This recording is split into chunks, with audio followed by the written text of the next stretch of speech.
Kembali lagi dengan Seman News bersama saya Sangkira Harahap. Saya Bahaya dari Sekolah Dari Sadar, Seni dan Teknik yang akan melaporkan berita terkini dan teraktual seputar Semansa.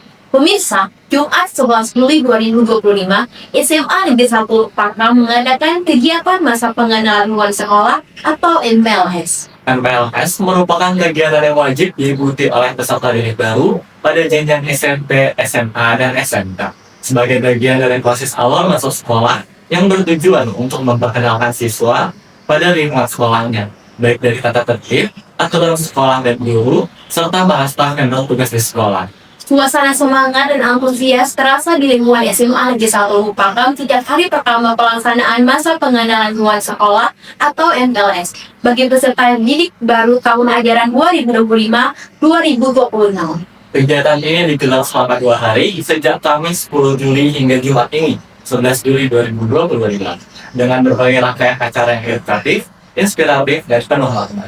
MPLS dihadiri oleh peserta didik baru, OSIS yang ikut serta membantu dan terlaksana kegiatan MPLS, Bapak Husinur Nubis SPD selaku panitia beserta panitia lainnya membentuk dan merancang kegiatan-kegiatan MPLS. Dalam wawancara dengan Bapak Fazli Irwan SPD MSI, selaku Kepala SMK Negeri 1 Pakam menyampaikan bahwa MPLS adalah pintu gerbang awal siswa dalam menapaki jenjang pendidikan yang baru.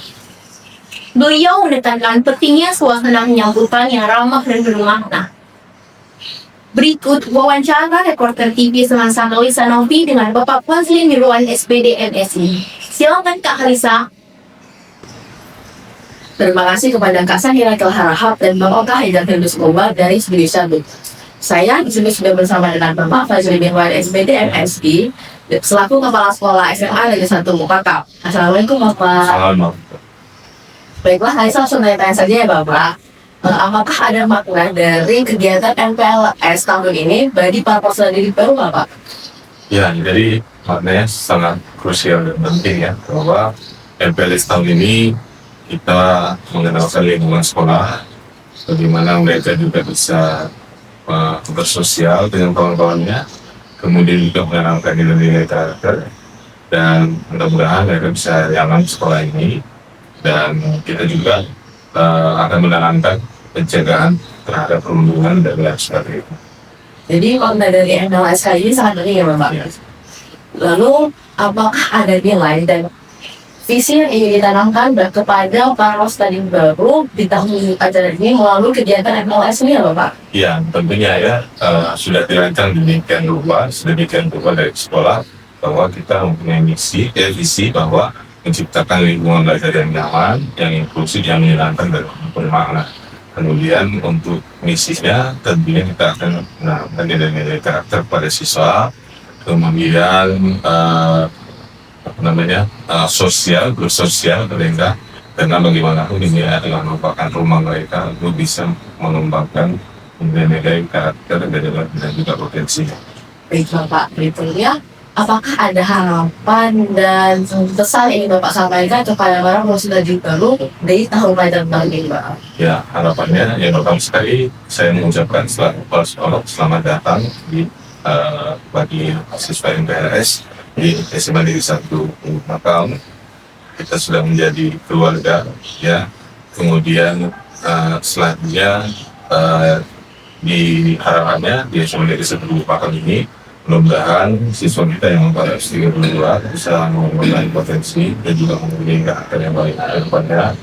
Dengan adanya MPLS ini mereka lebih mengenal satu sama lain di zaman sekolah, kemudian juga pada hasil yang cepat di SMA. Baik Bapak, terima kasih semuanya Bapak. Bersama. Saya kembalikan kepada Kak Sangkira Harahap dan Bapak Haidar Firdaus Umar di Studio 1. Terima kasih Kak Kalisa. Pemirsa, dalam kegiatan MPLS dilaksanakan beberapa kegiatan. Diawali dengan pembukaan oleh Bapak Kepala SMA Negeri 1 Pakam, Bapak Fazli Irwan SPD MSI. Beliau mengharapkan agar peserta didik baru dapat cepat beradaptasi dengan lingkungan SMA Negeri 1 Pakam dan menaati peraturan yang ada. Koordinator kegiatan dan pembuatan modul, Bapak Lili Sulogio EPD, menjelaskan bahwa rangkaian kegiatan MPLS tahun ini dirancang secara sistematis dan kreatif. Beliau juga menjelaskan bahwa MPLS tahun ini mengusung tema ramah yang merefleksikan harapan sekolah agar siswa tidak hanya cerdas secara akademik, tetapi juga memiliki kepribadian kuat dan siap menghadapi tantangan zaman. Tak hanya guru, para pengawas OSIS juga memegang peran penting sebagai kakak pandang. Para pendamping OSIS sebelumnya telah mendapatkan pelatihan tentang kepemimpinan, komunikasi yang penting, dan bagaimana menjadi role model bagi peserta MPLS. Berikut wawancara remote kami, Tasya Rizkia Simantupa dengan Bapak Lili Sulogio EPD. Silakan Kak Tasya. Terima kasih kepada Kak Syakira Kilharahap dan Bang Oka Haider Kilmisi Gumbang dari Studio 1.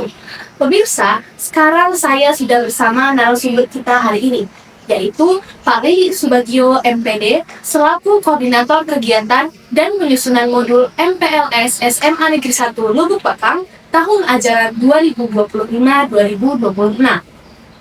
Assalamualaikum Pak Lili. Waalaikumsalam.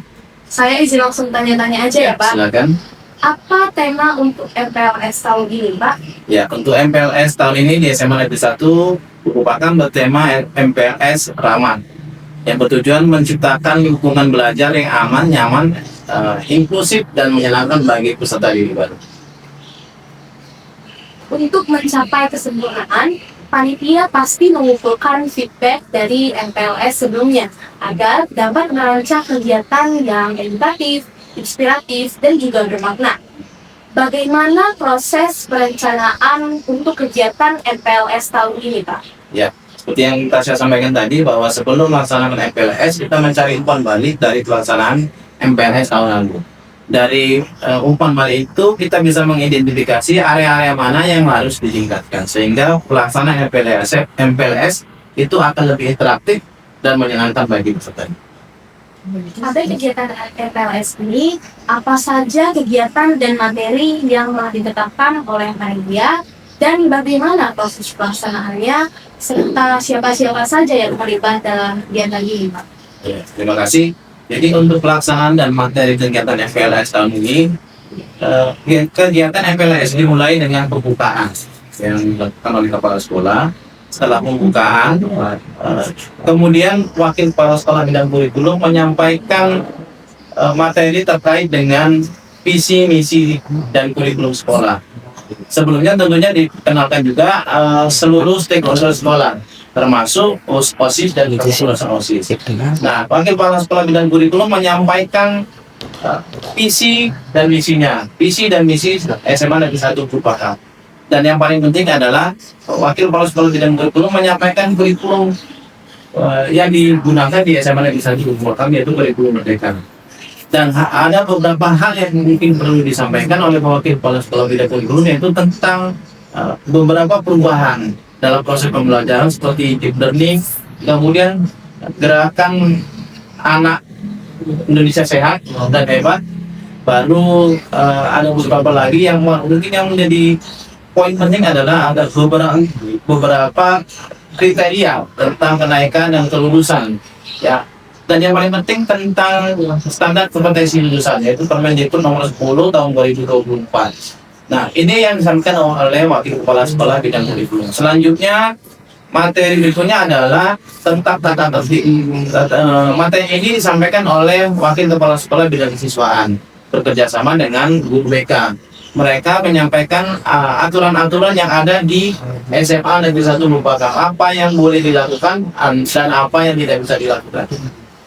Selanjutnya, peserta didik baru melaksanakan kajian tentang dirinya dan harapan-harapannya di masa yang akan masa depan. Yang ini difasilitasi oleh beberapa fasilitator yang berasal dari guru-guru SMA Negeri 1 Lubukakam. Mereka menggali potensinya yang ada di dirinya, kemudian harapannya ke depannya, dan juga beberapa diskusi interaktif terkait dengan anti-bullying, terkait dengan narkotika, terkait dengan kekerasan seksual, dan banyak hal yang lain.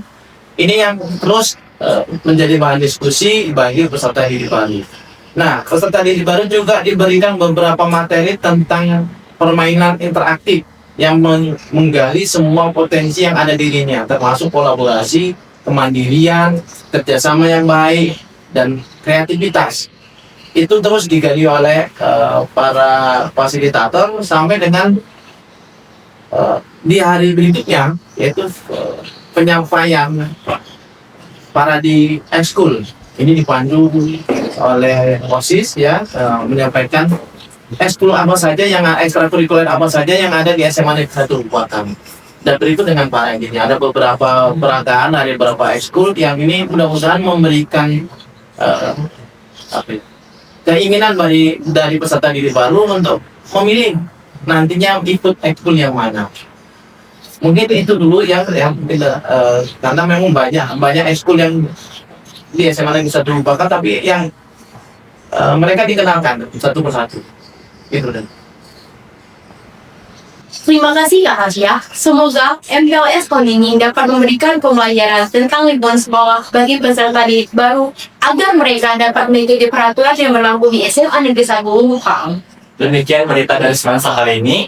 Saya Sakila Harahap. Saya Wahid Akhiri Kumbal, Pamit undur diri. Sampai jumpa di berita Semansa berikutnya.